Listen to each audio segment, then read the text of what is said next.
Hello everyone, आज हम discuss करने वाले हैं ब्लैडर के बारे में। सबसे पहले ये देख लेते हैं कि ब्लैडर होता क्या है। तो क्या होता है, the urinary bladder is a hollow muscular organ that is temporary store urine before it is excrete. तो ब्लैडर क्या है, हॉलो मस्कुलर ऑर्गन है, अंदर से खोखला खाली अंग है जो क्या करता है, जो यूरिन होता है उसको टेम्पररी स्टोर करके रखता है, टेम्पररी इकट्ठा करके रखता है। जब तक हम उसको पेशाब करके बाहर ना निकाल दें तब तक उसको इकट्ठा करके रखने का काम करता है। इसके लोकेशन की बात करें, ठीक है, तो कहाँ पे होता है, lies in the pelvic cavity. ये पेल्विक कैविटी में सिचुएटेड होता है, पेल्विक कैविटी में मौजूद होता है। ठीक है, जस्ट कहाँ पे, just behind the pubic bone, जो प्यूबिक बोन होता है उसके पीछे ये होता है। इसके शेप की बात करें तो व्हेन एम्प्टी, जब ये खाली होता है तब ये पिरामिड के शेप का होता है, और जब ये फुल होता है, जब ये यूरिन से भरा हुआ होता है तब ये ओवल शेप का हो जाता है। ठीक है, इसकी कैपेसिटी की बात करें तो अबाउट लगभग 300 से 500 ml तक की इसकी कैपेसिटी होती है।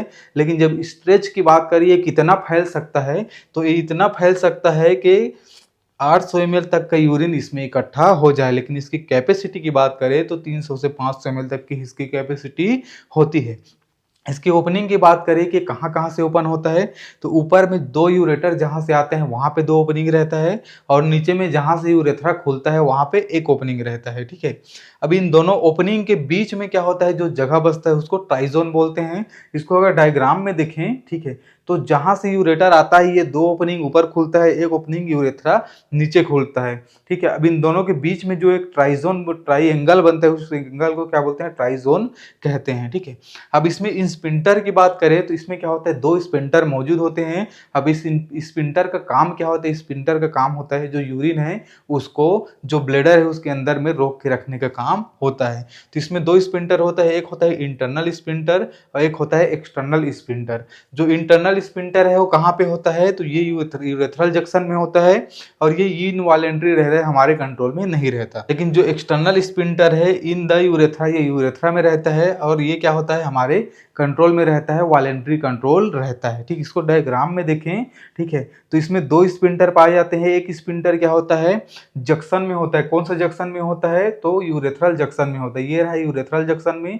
अब ये क्या होता है, इनवॉलेंट्री होता है, जो हमारे कंट्रोल में नहीं होता। लेकिन नीचे में क्या होता है, नीचे में जो होता है जिसको बोलते हैं एक्सटर्नल स्पिंटर। एक्सटर्नल स्पिंटर क्या होता है, वॉलेंट्री होता है, ये हमारे कंट्रोल में होता है।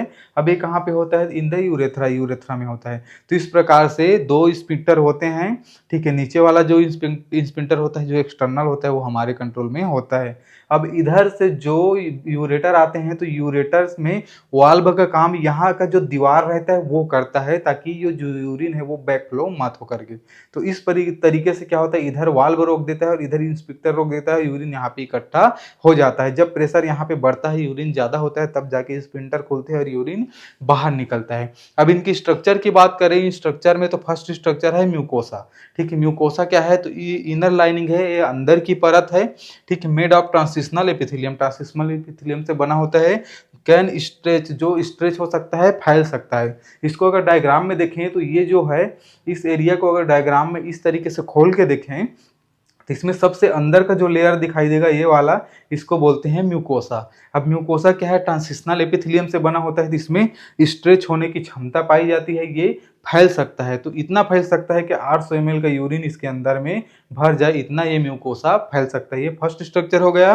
सेकेंड स्ट्रक्चर की बात करें तो सेकेंड स्ट्रक्चर है मस्कुलरिस। मस्कुलरिस क्या है, थिक स्मूथ मसल लेयर है। ये क्या है, स्मूथ मसल से बना हुआ थिक लेयर है, जो क्या होता है, गुच्छे में होता है। अब इन गुच्छों को क्या बोलते हैं, डेस्ट्रूसर बोलते हैं। जब ये स्मूथ मसल गुच्छे में होते हैं तो इसको डेस्ट्रूसर बोलते हैं। अब यही रिस्पॉन्सिबल होता है कॉन्ट्रैक्शन ड्यूरिंग द यूरिनेशन। जब हम यूरिनेशन करते हैं तो ये क्या होता है, कॉन्ट्रैक्ट करने का काम करता है, सिकुड़ने का, जिससे क्या होता है, इसके अंदर जो यूरिन होता है वो बाहर निकलता है। तो इसको मस्कुलर कॉर्ड भी बोलते हैं। ठीक है, मस्कुलरिस को मस्कुलर कॉर्ड भी बोलते हैं। ये हमारा सेकेंड स्ट्रक्चर हो गया। थर्ड स्ट्रक्चर की बात करें तो थर्ड स्ट्रक्चर में, ठीक है, एक आता है एडवेंटिया जिसको फाइब्रस कॉर्ड भी बोलते हैं, एक और आता है जिसको बोलते हैं सिरोसा। ठीक है, तो एडवेंटिया जिसको फाइब्रस कॉर्ड भी बोलते हैं, क्या होता है, आउटर कवरिंग लेयर होता है, एक कनेक्टिव टिश्यू से बना होता है। ठीक है, और सपोर्ट और एंकर का काम करता है। ठीक है, ये सभी तरफ को कवर करता है, लेकिन कुछ ऊपर का पार्ट है but upper surface covered by the serosa, जो अपर सरफेस है उसको कवर नहीं करता, उसको सिरोसा कवर करता है। ठीक है, तो ये किससे बना रहता है? मेड ऑफ कनेक्टिव टिश्यू से बना रहता है, जो एंकर का काम करता है, सपोर्ट देने का, सहारा देने का काम करता है। डायग्राम में देखें तो ये सबसे जो बाहर का लेयर है इसको फाइब्रस कोड भी बोलते हैं। ठीक है, एडवेंटेसिया भी बोलते हैं, और क्या बोलते हैं? एडवेंटेसिया भी बोलते हैं।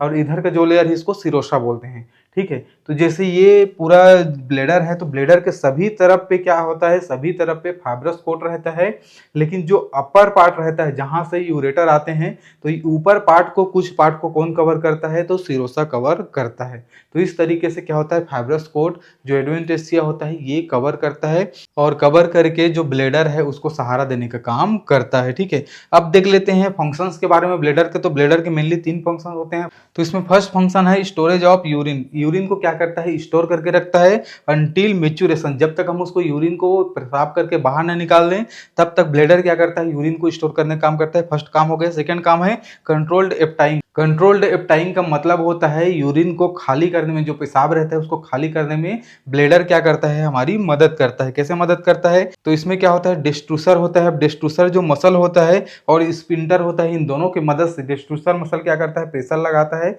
स्पिंटर खुलता है और यूरिन बाहर की तरफ निकल जाता है। तो इस प्रकार से क्या करता है? कंट्रोल्ड एप्टाइंग खाली करने में भी क्या होता है? ब्लेडर हमारी मदद करता है, जो यूरिन है उसको। ठीक है, act as a reservoir. Reservoir का भी काम करता है। कैसे? So that urination does not happen continuously.